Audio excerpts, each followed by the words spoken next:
Donald Trump qui forme son équipe. Who the F-word is this guy? Vous savez, vous voyez ce que je veux dire. Qui est ce type? C'est le titre choisi par le journal Politico en réaction à la nomination par Donald Trump de Pete Hegseth au poste de secrétaire à la défense. Pourquoi? Tout simplement parce que cet homme est un ancien animateur de Fox News qui n'a a priori pas d'expertise avérée dans ce domaine et l'ensemble de ces nominations est un peu du même tonneau. Laurence Nardon, bonjour. Vous êtes responsable du programme Amérique à l'Institut français de relations internationales. Alors, il faut tout d'abord nous dire que Donald Trump, qui précédemment, lors de sa première élection, n'avait pas d'équipe à proprement parler en tête, semble en avoir une aujourd'hui. Bah oui, là, c'est évident que ces derniers jours, avec toutes les nominations qui sortent, alors ce sont des désignations parce que la plupart des personnes devront être confirmées par le Sénat. Mais en tout cas, oui, on a une impression de enfin, de professionnalisme, en tout cas de sérieux et de résolution dans la sortie de ces noms et l'organisation de l'administration Trump 2. Ça donne du coup une idée de la ligne idéologique de Trump 2, comme vous dites. Oui quand même, plutôt, sachant que le critère numéro un pour être désigné par Trump, c'est la loyauté. Il faut que toutes ces personnes, aient le même discours, le discours officiel de Donald Trump, sur au moins 2 éléments qui sont, le fait qu'il avait quand même gagné l'élection de 2020 et le fait aussi, alors ça c'est un nouveau critère, que, l'insurrection, du Capitole du 6 janvier 2021 était finalement une affaire, totalement montée en épingle, qui n'était pas du tout une attaque sur la démocratie américaine.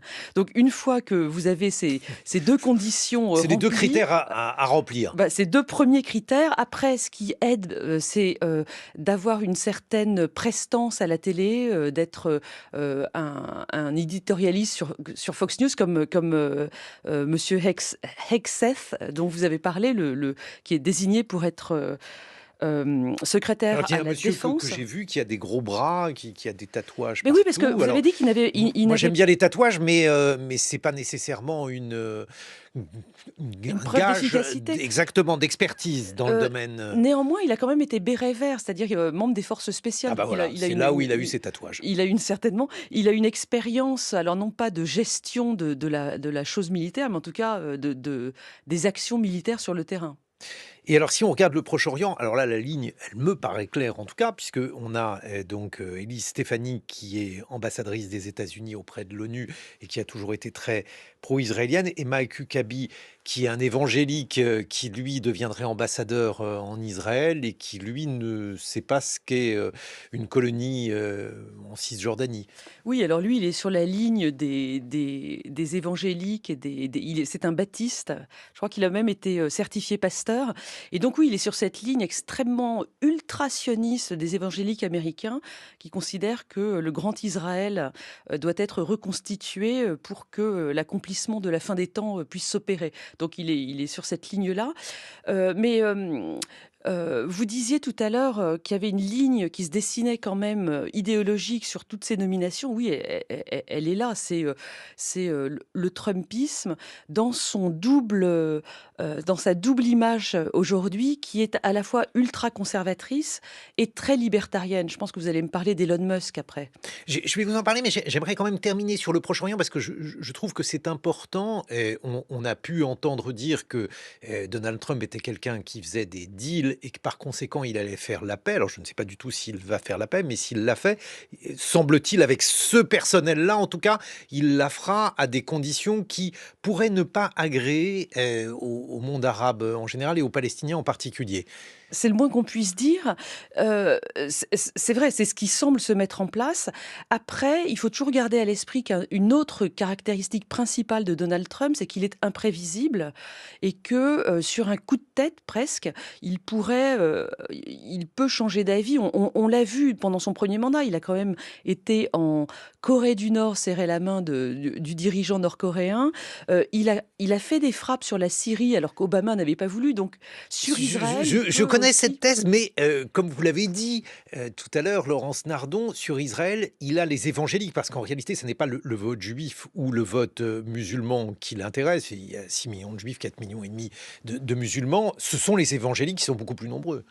Oui, absolument, ils sont encore 20 à 23% de la population, donc oui, c'est à eux qu'il doit faire attention. Ceci dit, il est tellement sûr de leur vote qu'il pourrait refuser. Voilà, la question importante en fait derrière ça, c'est l'Iran.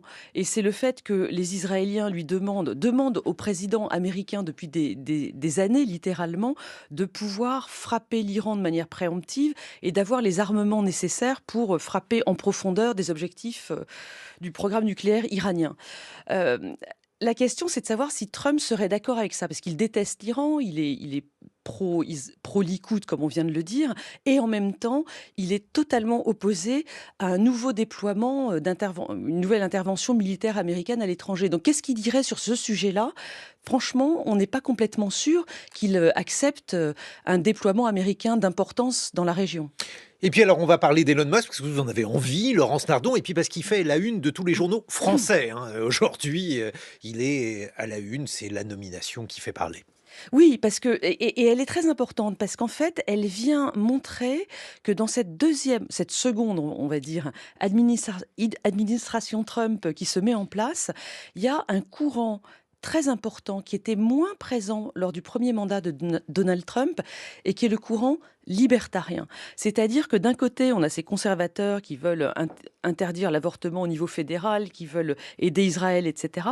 Et puis, on a ce courant qui veut une nouvelle baisse d'impôts pour les plus riches et les grandes entreprises, et qui veut aussi une dérégulation absolument massive dans tout le pays et qui signe, au-delà de Elon Musk et de la tech, des géants de la Silicon Valley, qui signe en fait le ralliement de l'ensemble des milieux d'affaires à Donald Trump. Et ça, c'est quand même un changement très important par rapport à la première administration et qui, à mon avis, va dessiner les 4 années qui viennent de manière assez importante, assez préoccupante. Et oui, parce que c'est quand même très étonnant ce que vous dites, Laurence Nardon, parce qu'a priori, les conservateurs et les libertariens n'ont pas grand-chose à voir les uns avec les autres. En plus, il y a, disons, des personnages que je vais qualifier d'autoritaires, ayant en tout cas une ligne autoritaire en matière de pouvoir. Alors là aussi, c'est une troisième catégorie d'individus. Et vous pensez qu'ils vont réussir à travailler ensemble, ces gens-là?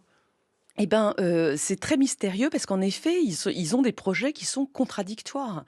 Par exemple, sur la suppression du ministère de l'Éducation, qui est demandé par les libertariens, alors que les conservateurs veulent au contraire reprendre en main l'éducation des enfants. Il y a, sur l'immigration aussi, il y a plein de sujets sur lesquels les deux courants ne seront pas d'accord. Alors, Oui, parce que et les libertariens, eux, supprimeraient bien les frontières. C'est pas du tout quelque chose qui oui, tout à fait. les intéresse. Oui, ils sont pour la libre circulation de tout, le moins d'États possible, le moins de règles possible. Donc effectivement, sur l'immigration, ils veulent alors, pas tous, parce que là aussi c'est un mouvement extrêmement, multidimensionnel, mais certains d'entre eux demandent par exemple l'abolition de la police des frontières. Ce qui ne fait pas du tout l'affaire des conservateurs nationalistes xénophobes qui, eux, veulent, accomplir ce projet d'expulsion, heu enfin, on est dans la remigration à ce stade. On parle de 11 millions d'illégaux qui seraient renvoyés chez eux par cette administration Trump à partir de janvier 2025. Suzy Wiles, qui est donc cette femme qui va être la